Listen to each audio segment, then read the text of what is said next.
की त्या व्हर्टिकल्समध्ये आपल्याला काम करता येतील आहे. कारण मी जरी म्हणजे 25 वर्ष, माझं नाव राजेश सोनटक्के आहे, 25 वर्षाचा माझा जो अनुभव आहे तो मीडिया क्षेत्रातला आहे. वेगवेगळ्या वर्तमानपत्रांमध्ये मी काम केलेलं असून मीडिया एजन्सी मी आता सुरू केलेली आहे, ट्रॅव्हल एजन्सी माझी आहे. अनिलजींशी आणि संजयजींशी माझा जुना परिचय आहे आणि यांच्या माध्यमातून मला जे ग्रामीण हे जे प्लॅटफॉर्म जे मिळालेलं आहे त्याचा मी खरोखर अत्यंत आभारी आहे की ज्यांनी मला हे व्यासपीठ दिलं आणि त्या व्यासपीठाच्या माध्यमातून मी आपल्या सर्वांशी संवाद साधतोय. यात माझा अनुभव जरी वर्तमानपत्राचा किंवा मीडिया क्षेत्राचा असला पण बरेच वर्षापासून माझा जो पिंड होता तो होता समाजसेवेचा. यात मी बहुतेक म्हटलेलं आहे माझ्या याच्यामध्ये की 1995 ते 2000 या साली मी महाराष्ट्र ग्रामीण आरोग्य सेवा संस्था या संस्थेशी जुळलेलो होतो आणि या संस्थेशी जुळल्यामुळे मी संपूर्ण राज्यामध्ये WHO एक निर्धार होता त्यावेळेस की सर्वांना आरोग्य. तर मी महाराष्ट्र ग्रामीण आरोग्य सेवा संस्था नागपूर यांच्या माध्यमातून मी संपूर्ण राज्यामध्ये फिरलेलो आहे आणि त्या महाराष्ट्र राज्यामध्ये बरेच ठिकाणी आम्ही जनजागृती आरोग्य संदर्भात जनजागृतीची आम्ही कामं केलेली आहेत. त्यानंतर मग पुढे मी मीडियामध्ये आलो आणि मीडियामध्ये असताना देखील मी बरीचशी कामं केली. त्यात मला मागच्या 2-3 वर्षापासून प्रामुख्याने असं जाणवलं, कारण मी यापूर्वी पर्यावरण व निसर्ग संस्था या संस्थेमध्ये कोषाध्यक्ष म्हणून मागील 8 वर्षापासून जबाबदारी मी स्वीकारतो आणि आता मागच्या वर्षी मी उपाध्यक्ष म्हणून त्या संस्थेची माझ्यावरती जबाबदारी आहे. तरी देखील मला असं वाटलं की काहीतरी स्वतंत्र आपली यंत्रणा असायला पाहिजे किंवा संस्था असायला पाहिजे ज्याच्या माध्यमातून आपल्या मनाला जे वाटेल त्या प्रकारचं किंवा त्या पद्धतीचं आपण काहीतरी कॉन्क्रीट काम करायला पाहिजे.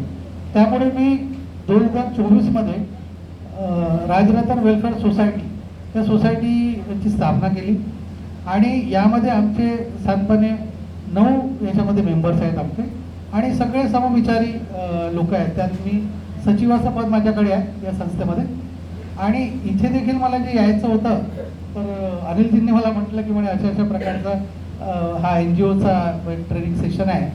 तर लगेच मी माझ्या पदाधिकाऱ्यांना मी बोललो आणि त्यांनी लगेच मला परमिशन दिली.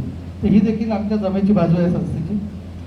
यात काम करत असताना मला असं वाटतं की आता आम्ही सुरुवातीला काय की 2 वर्षापासून आम्ही आंबेडकर जयंती, त्यानंतर वर्ल्ड वुमेन्स डे, रमाई जयंती किंवा शिवाजी जयंती या प्रकारच्या फक्त जयंत्या आम्ही साजऱ्या केलेल्या आहेत. पण मला म्हणजे आता काहीतरी असं कॉन्क्रीट काम करायचं म्हटलं म्हणजे आमचे काही त्याच्यात पॅरामीटर्स आहेत.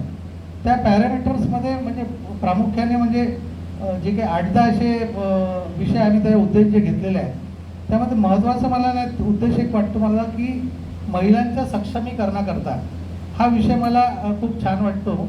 कारण त्यात करण्यासारखं बरंच आहे. आता घोंगे मॅडमनी जे आहे महिलांच्या सक्षमीकरणाकरता किंवा त्यांनी बरेचसे कायदे सांगितलेले आहेत तर त्या कायद्यांचा देखील आम्हाला भविष्यात अभ्यास करावा लागेल आणि त्यात असं काहीतरी कॉन्क्रीट काम करावं असं मला वाटतं की जेणेकरून म्हणजे आतापर्यंत जी काही कामं झालेली नाहीत असं युनिक काम मला काहीतरी करायचं आहे. तर माझा मित्र इथे देवनाथ आहे. देवनाथ हा टेक्नोसॅव्ही आहे आणि डिजिटल मीडियामध्ये आम्ही ॲज अ पार्टनर म्हणून आम्ही काम करतो.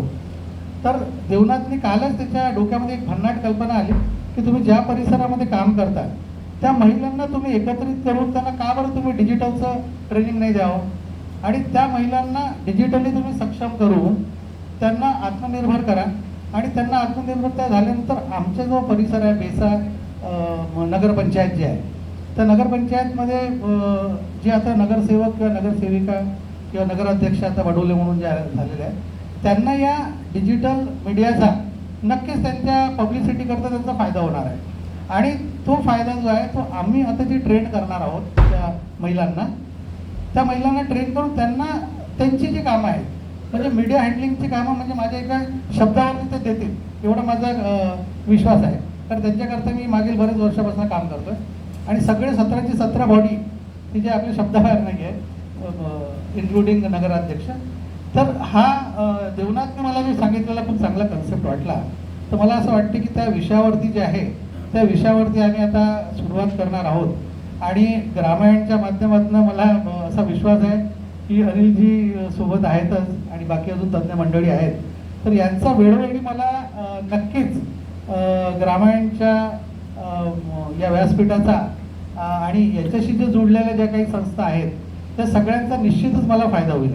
आणि इथे जे आतापर्यंत जे काही म्हणजे आपले अमरजी असतील किंवा डॉक्टर सुहास असेल, सुनीलजी असतील, मिलिंदजी असेल, भूपेंद्रजी असेल, प्रमोदजी कुलकर्णी किंवा अतुलजी मुगे किंवा काल हेमंतजी अंबासेलकर पण आले, या सगळ्यांनी म्हणजे आपल्या अनुभवाचा जो निचोड त्याला म्हणतो आपण, तो निचोड या सगळ्या लोकांनी सांगितला.